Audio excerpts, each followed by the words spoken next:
Merci pour, merci pour tes questions. Vous pouvez nous interrompre en appelant aussi soit 11 72 63 06 ou 6 93 74 42 74 pour avoir peut-être des précisions sur quelque chose qui a pu être dit. Donc, n'hésitez pas, vous pouvez appeler ou envoyer un SMS à ce numéro-là, le 6 soit 11 72 63 06 6 93 74 42 74. Voilà, bien aimé. Nous avons aussi reçu la question voilà, nous avons reçu la question de Christelle. Alors, je la lis. Bonsoir à tous, c'est Christelle. J'ai une préoccupation, s'il vous plaît. Un ami de longue date m'a envoyé un faire-part pour les funérailles de son père. Je suppose qu'il attend de moi une assistance, mais je suis dubitative. Que dit la parole à ce sujet? En tant qu'enfant de Dieu, puis-je y participer par ma présence ou même financièrement? Donc voilà, c'est qui nous pose la question vraiment de la problématique des funérailles. Voilà. Alors, comme c'est un ami de longue date, il dit qu'elle suppose qu'il attend une assistance. C'est-à-dire qu'elle soit là-bas ou encore peut-être qu'elle donne quelque chose pour assister son ami. Alors la question de Christelle est la suivante. Elle dit qu'elle est dubitative par rapport à tout cela. Qu'est-ce que la parole nous enseigne concernant, n'est-ce pas, concernant voilà les funérailles et voilà est-ce que un enfant de Dieu peut y participer, même simplement financièrement? Est-ce qu'il peut y aller physiquement? Est-ce qu'il peut y participer financièrement? Donc, Pasteur Michel, voilà la question de Christelle. Ok. Les funérailles, reste aujourd'hui un sujet qui est, voilà, pour les uns, ils se disent on le fait pas et tout. Il est important de redéfinir ici ce qu'on appelle funérailles déjà. Faut noter que de par son étymologie, les funérailles, c'est pas quelque chose de mauvais. De par son étymologie, les funérailles, c'est pas interdit. Les funérailles, c'est ce qu'on appelle en français obsèques, c'est ce qu'on appelle inhumation, enterrement. C'est ce que ça veut dire en français. Maintenant, s'il faut parler des funérailles tel que c'est fait, tel que le français le traduit, il n'y a pas de mal à cela. Parce que nous pouvons observer dans les Écritures Abraham qui a fait les funérailles de Sarah. C'est-à-dire qu'il a pleuré Sarah, il a fait le deuil de Sarah, parce que les funérailles, c'est le deuil. Les funérailles, c'est le deuil, les funérailles, c'est l'inhumation, les funérailles, c'est ce qu'on appelle obsèques. Donc, on va voir Abraham dans le livre de Genèse 23. Je vais aller lire ça pour donner quelques passages. Ouais. Souvenez-vous, vous êtes sur l'émission Que dit la parole. Tout à fait. Donc, nous devons lire les Écritures Donc, est-ce que les funérailles, c'est mauvais? Non, c'est pas mauvais. On va voir Abraham qui va faire les funérailles de son époux, de sa femme. On va voir ici la vie de Sarah fut de 100 au premier verset de Genèse 23. Hein. Mm-hmm. La vie de Sarah fut de 127 ans. Telles sont les années de la vie de Sarah. Sarah mourut à Kirjat Arba, qui est Hébron, dans le pays de Canaan, et Abraham vint pour mener deuil sur Sarah et pour la pleurer. Donc on voit effectivement que Abraham, il a fait un deuil sur Sarah, il a pleuré Sarah. Oui. Oui, c'est pas mauvais de faire un deuil, de pleurer, c'est pas une mauvaise chose. Il a pleuré sa femme, voilà, il a pris du temps, il a pleuré sa femme. Je vais vous montrer notre calon dans le chapitre 50, voilà. On va voir le deuil de Jacob, par exemple. Là, on va le voir que ça peut se faire sur du temps, ça peut se faire sur beaucoup de temps. Vous voyez? Alors, alors, Genèse 50, on va lire à partir du premier verset. Et il faut comprendre parce que certaines personnes peuvent mal entendre ce qui se passe et il faut comprendre le passage. Oui. Je suis dans Genèse chapitre 50.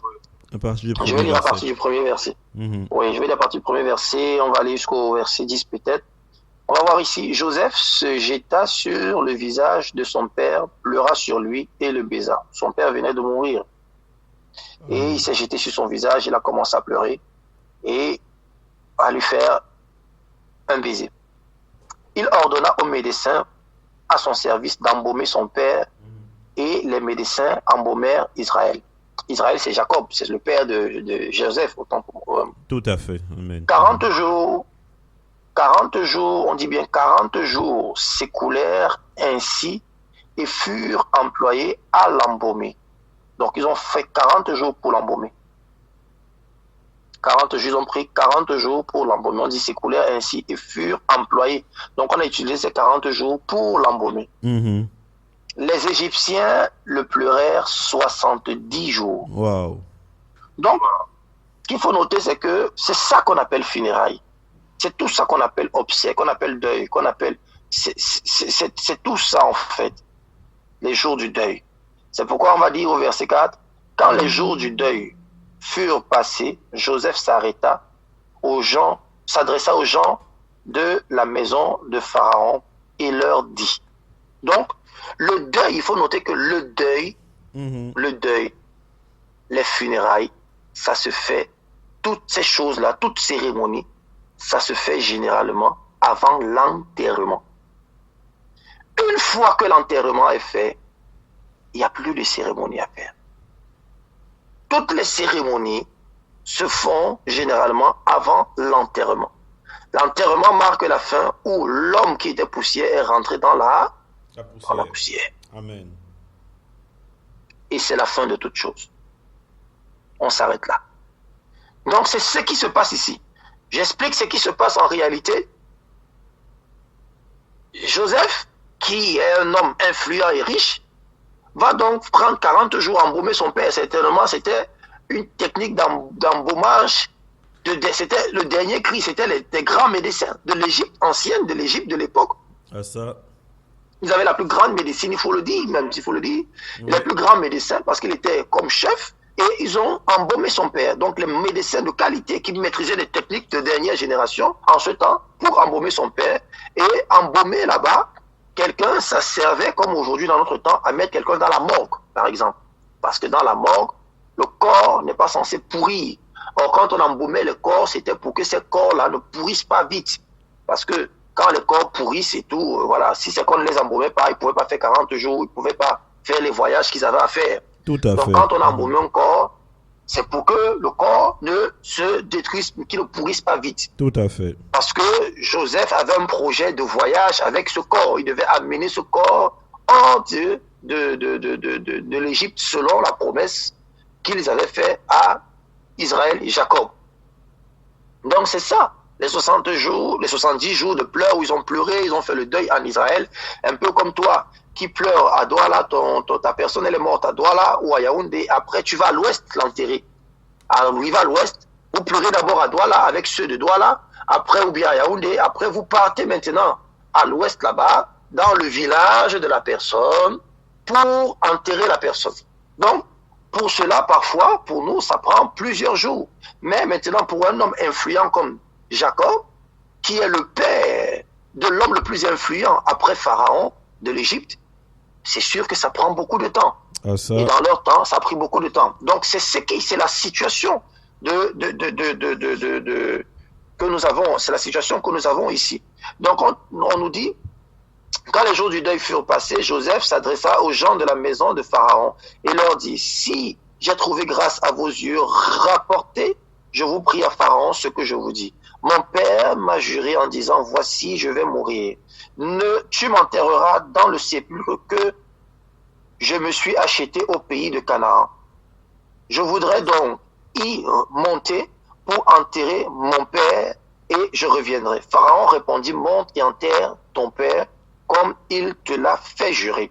Joseph monta pour enterrer son père. Avec lui montèrent tous les serviteurs de Pharaon, anciens de sa maison, tous les anciens du pays d'Égypte, toute la maison de Joseph, ses frères et la maison de son père. On ne laissa dans le pays de Goshen que les enfants, les brebis et les bœufs. Alléluia. Il y avait encore avec Joseph, je vais terminer au verset 10, il y avait encore avec Joseph et des cavaliers. En sorte que, alors qu'est-ce que je lis? Il y avait encore avec Joseph des chars, voilà, des chars et des cavaliers, en sorte que le cortège était très nombreux. Arrivé à l'ère d'Atad, qui est au-delà du Jourdain, ils firent entendre 2 grande et profonde lamentation, et Joseph fit en l'honneur de son père un deuil de 7 jours.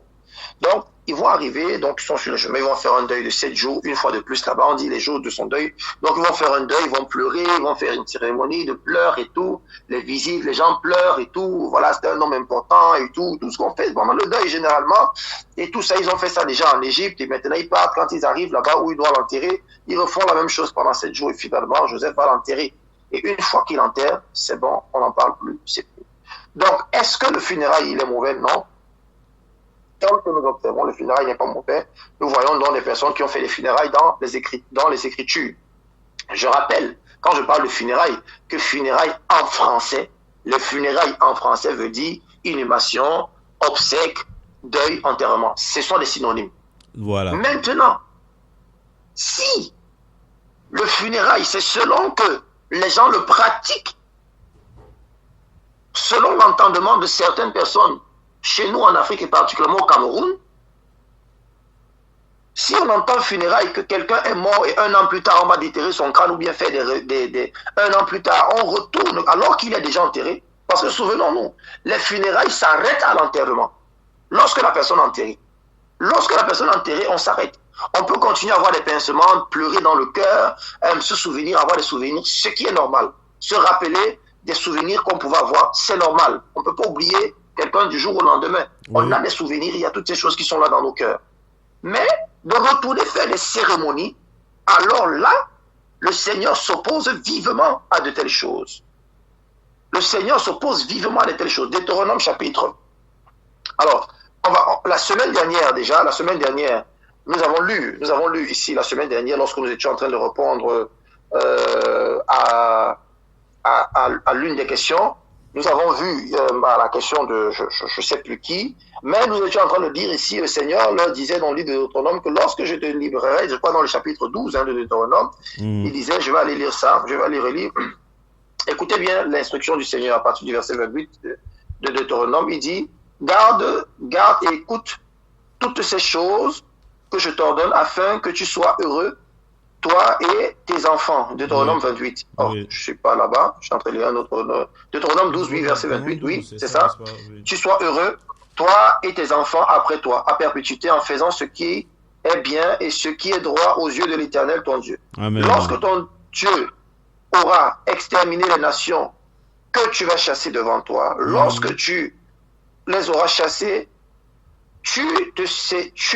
que tu seras, qu'est-ce que je lis, que tu les auras chassés et que tu te seras établi dans leur pays, oui. Garde-toi de te laisser prendre au piège en les imitant. Après qu'elles auront été détruites devant toi. Garde-toi de t'informer de leur Dieu et de dire comment ces nations servaient-elles leur Dieu. Moi aussi, je veux faire de même. Tu n'agiras pas ainsi à l'égard de l'Éternel, ton Dieu. Alors,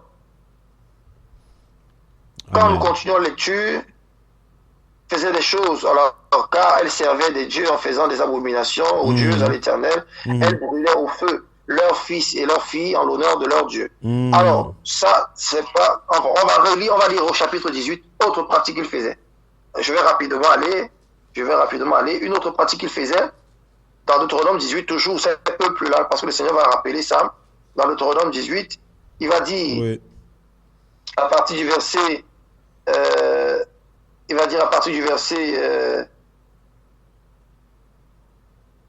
partir du verset 10, voilà, à partir du verset 10, il dit qu'on le trouve chez toi, toujours la même instruction que le Seigneur va rappeler, qu'on le trouve chez toi, quand on dit bien au verset 9 que lorsque tu seras entré dans le pays, au verset 9, lorsque tu seras entré dans le pays que l'Éternel, ton Dieu, te donne, tu n'apprendras point à imiter les abominations de ces nations. Donc, on va rajouter autre chose ici que ce qui a été dit là-bas. On dit, qu'on ne trouve chez toi ni personne qui fasse passer son fils ou sa fille, comme on a vu dans le chapitre 12, par le feu, personne qui exerce le métier de devin, d'astrologue, d'augur, de magicien, d'enchanteur, personne qui consulte ceux qui invoquent les esprits ou disent la bonne aventure, personne qui interroge les morts. Donc, dans nos traditions, quand on parle de funérailles, où on va aller parler au grand-père qui doit continuer à nous, le grand-père qui est fâché, le grand-père qui, on n'a pas bien fait le grand-père, on n'a pas bien donné les honneurs au grand-père, le grand-père est fâché.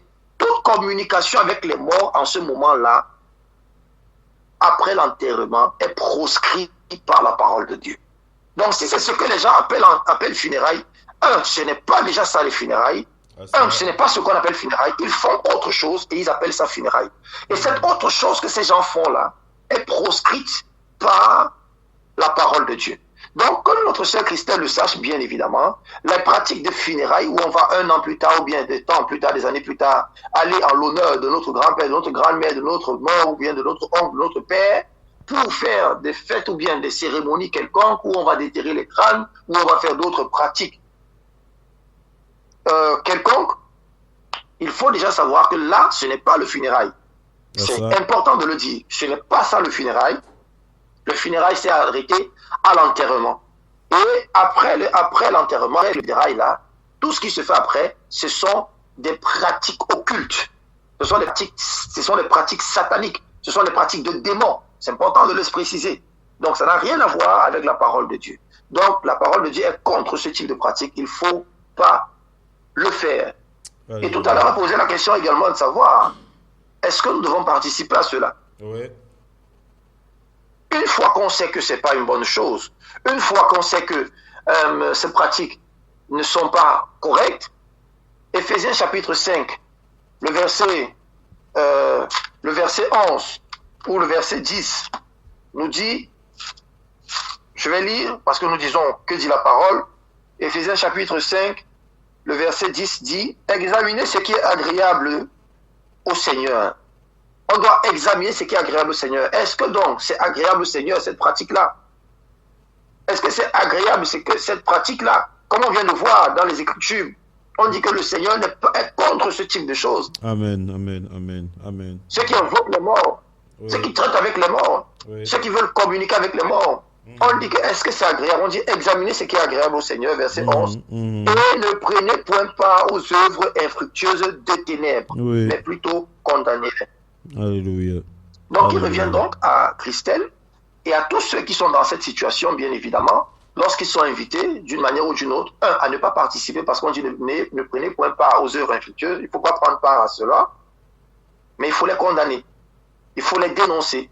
Maintenant, c'est ton ami. Il faut bien lui faire savoir que toi, selon la parole de Dieu, tu lui donnes ton identité, tu ne participes pas à de telles choses, que ce n'est pas en accord avec la volonté du Seigneur, que ce type de pratique-là, le Seigneur n'aime pas cela. Lui présenter la parole, lui montrer ce que les Écritures disent, ce que la parole dit au sujet du deuil, de voir les différents deuils que nous avons vus, de voir que la parole, elle est contre, que le Seigneur, il est contre ces funérailles et ces choses. La Bible dit, quel rapport y a-t-il entre Christ et Bélial? Il dit, ne prenez point pas, il dit que ne touchez pas ce qui est impur, et je vous accueillerai. Donc le Seigneur, en participant à cela, on est en même temps en train de pécher comme l'autre est en train de le faire. Dans 1 Timothée chapitre 5, Paul dit à Timothée, n'impose pas les mains avec précipitation et ne participe pas au péché d'autrui. Donc, en allant là-bas, tu participes à son péché. Mais en résistant, certainement, ça va créer des frictions. C'est pourquoi nous sommes appelés, la Bible dit, il est venu faire une séparation, non pas de manière méchante, mais notre position pour la vérité va généralement nous créer des difficultés, va généralement nous créer de l'opposition, de l'adversité, des personnes qu'on aime. Mais si c'est ton ami, aujourd'hui, c'est pourquoi les véritables chrétiens ont du mal à avoir des amis dans le monde, parce que leur amitié finit toujours en queue de poisson, parce qu'ils ne voient plus la vie d'une même manière. Donc, malheureusement, ça va arriver, mais nous n'avons pas le choix que d'être fermes pour leur montrer la vérité. Donc, voilà ce que je peux dire. Est-ce qu'elle doit participer d'une manière ou d'une autre, de près, de loin? Non. La seule chose qu'elle peut faire, c'est d'éduquer son ami ou bien la personne qui l'invite à connaître la vérité concernant tout ce qui concernant les funérailles et concernant leur pratique qui n'est pas le funérail. Donc, je crois qu'aujourd'hui, Christelle et tous les auditeurs qui nous écoutent vont savoir que les funérailles, c'est pas ce qu'ils disent. Et je mets tout le monde à défi. Allez prendre votre dictionnaire, allez lire la définition du mot funérailles. Funérailles ne veulent pas dire ce que ces gens font 1 an plus tard, 2 ans plus tard, 10 ans plus tard, où ils vont invoquer les morts, verser l'huile et tout. Ça n'a rien à voir. Les funérailles, ce sont les obsèques, simplement. Et ça, il n'y a aucun problème avec la parole de Dieu. Alléluia. Voilà. Alléluia, alléluia, gloire à Jésus-Christ. Donc, on a compris. Alors, Christelle ne peut pas se présenter à ses funérailles, ne peut même pas y donner son argent non plus. Voilà, donc aucune façon de prendre part à ces funérailles. Donc, merci au Saint-Esprit. Nous bénissons le Seigneur qui nous permet d'arriver véritablement à ces différentes réponses. Voilà, et à vous tous, chers auditeurs qui avez écouté, n'hésitez pas à nous envoyer vos questions. Hein, si après ce qui a été dit, il y a des points d'ombre, vous pouvez toujours envoyer vos questions par SMS au 693 74 42 74 pendant la semaine. Aussi, ou alors aussi soit 11 72 63 06. Vous pouvez envoyer vos questions par SMS et par la grâce du Seigneur Jésus-Christ, nous pourrons y répondre. Et que toute la gloire revienne